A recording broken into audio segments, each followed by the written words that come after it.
Hi, I'm Jeff Bell, Director of Digital Marketing Services here at Mindscape at Hinton McHenry. We are happy to be bringing you episode 2 of Mindscape TV, and I'm glad that you could join us today. Today's topic is going to be campaign link tagging. We call it campaign tagging or link tagging. There's different ways to people refer to it. But it's important because there's a lot of different things we can do in digital marketing: email marketing, social marketing, even some of your paid campaigns, your paid traditional campaigns that you do. You can actually use link tagging to help segment the traffic and start to report on some of that traffic in a little more clearer way in Google Analytics. So that's why it's so important, and let's just talk a little bit about what it is. So what it is just a very quick way to tell Google Analytics what type of traffic is coming to your site.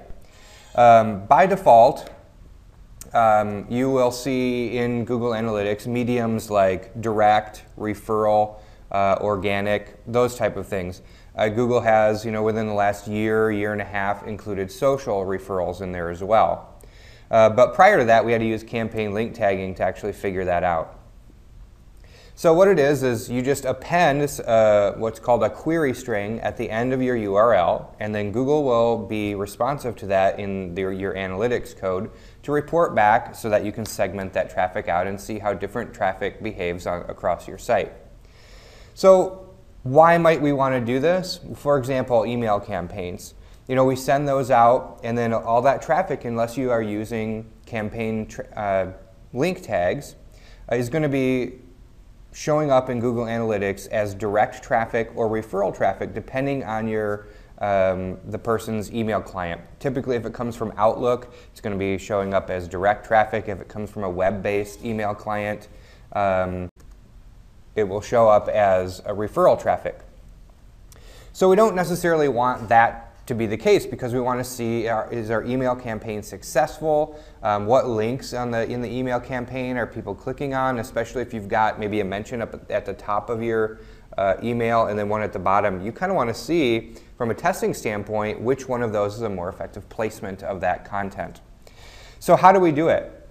We're going to switch over to my screen here, and I'm going to show you exactly how. Google makes a tool to help this be a little bit easier. And if you just Google URL Builder, it should be the very top link here. You can see I've been there many times. But we can kind of go through what this is here. Now, campaign link tagging has essentially 3 primary pieces to figure out where the traffic is coming from. You've got the largest bucket is called the campaign name. Typically, this is an email campaign. If you're a Ford Motor Company, you might have the 2013 Ford Escape product launch, or if you're running a spring promotion or things like that. That's typically the campaign name. It's the largest bucket you have. It's kind of the large initiative. Beyond that, you then have the campaign medium. The medium is a type of traffic. So typically, like we were saying, Google by default will have organic, which is natural search. People are searching in the search bar and coming to your site. There's direct, which means I typed in the browser or I clicked on a bookmark. And then there's referral traffic, which is I clicked on a link on another website and came to your site. So those are kind of the 3 built-in ones to analytics. So medium, you want to be a type of traffic. So in this case, let's say we're using an email campaign again. You're going to want email to be your traffic medium. And again, you can make these things be anything you want. So if you have your own internal nomenclature you want to start using, I'd absolutely recommend doing that. Internally, we tag our email campaigns and some of our social media posts, depending on what type of information we want to get. So the other way you can do this sometimes is if you have a banner on your site that you are putting there. So you're kind of self-promoting, maybe trying to get some cross-promotion going on your site, and you want to see how effective those are. Well, you can start to see, rather than having to visit individual product pages, for example, you can just click it, put a banner on there, tag it appropriately, so you can kind of get a roll-up report of how those banners are performing in general across the site. So that's medium. Typically it's going to be email or banner ad or something like that. And then we've got the campaign source. So that's going to be kind of more exclusive to the individual piece of content that you have. So that might be January newsletter, or it could be, you know, maybe in the case of a banner ad, a section of the site, or it could be, you know, maybe vertical or horizontal type banner ads that you want to test. Those are the three primary pieces of information you're going to want: campaign name, campaign medium, and campaign source. Google requires those to track your tags.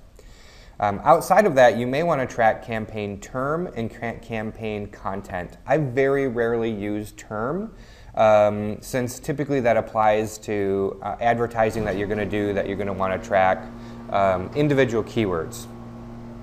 You can absolutely do that if you're targeting certain banner ads to certain particular keywords and you're doing this yourself on different sites. You can absolutely start tracking that. Campaign content, however, is a different story. That's an optional parameter that you can use, let's say in the case of that email where you've got a link at the top and a link at the bottom. You may want to use the content parameter to specify that this is the top link, this is the bottom link, and then you can kind of start to slice and dice that to see which one of those areas is more effective. So those are the pieces that you need. So let's take a look at kind of how we do this. For the example of maybe mysite.com, you just are going to provide your website URL in there. Wherever you would typically send the visitor, that's what you're going to provide in the website URL. For the campaign source, we'll pretend this is an email campaign and we'll say this is January newsletter. One tip in here is these are case sensitive. All right, so January newsletter, all lowercase, is going to be different than January newsletter uppercase or mixed case. So those are, if you do want to start to get an aggregate grouping and you have multiple people doing this, you're going to want to come up with some sort of standards inside your organization to make sure that that stuff is rolling up properly. Campaign medium, we're going to say is email, and then our campaign name is going to be spring promotion. And I'm just going to go back up here and put a hyphen in here. Doesn't really matter what these are. You can make these up any way you want to. It does not matter whatsoever. And then we'll go over in a second here where we look for these in Google Analytics. This URL builder here, if you do need a quick reference at the bottom, they do tell you kind of how to use these campaign source, medium, and names and what they're for, and they do give you some examples. So we're just going to do these three here, and I'm going to click Generate URL. So you can see here what happens is they basically just take my URL that I gave them, and they append what's called a query string on the end of this with all of my different parameters. And you can see each parameter, these are name value pairs. So the name of this parameter is UTM medium. That's just a fancy way that Google tracks where that medium is coming from. And our value is email. You can kind of see that all the way across. This is nothing too fancy or anything like that, but you can see it becomes a very long URL. What we do then is we just copy that URL, and then we would paste that URL into our email as the URL that we're sending people to. Then when people visit our website, Google's going to pick up on those campaign parameters, and then it will report back to you. So we can segment our traffic and all that other type of stuff using the parameters that we supply Google. So let's take a look a minute here where we actually go to see these. I'm logged into Google Analytics here, and you can see down here at the bottom that we actually have, I'm in the default view here, which is audience. And if I scroll down, the best way, some of the easiest way to see this is under traffic sources. If we go on overview, you can kind of see what this is looking like, but you can kind of see here your referral traffic sources, that type of stuff. But the best way is actually to take a look at your all traffic. And what I like to do, they show you source value pairs here, or source medium pairs. I usually just like to click on medium to see how this is working. And you can see here's some custom ones in here. We've got web, and then we've got direct mail.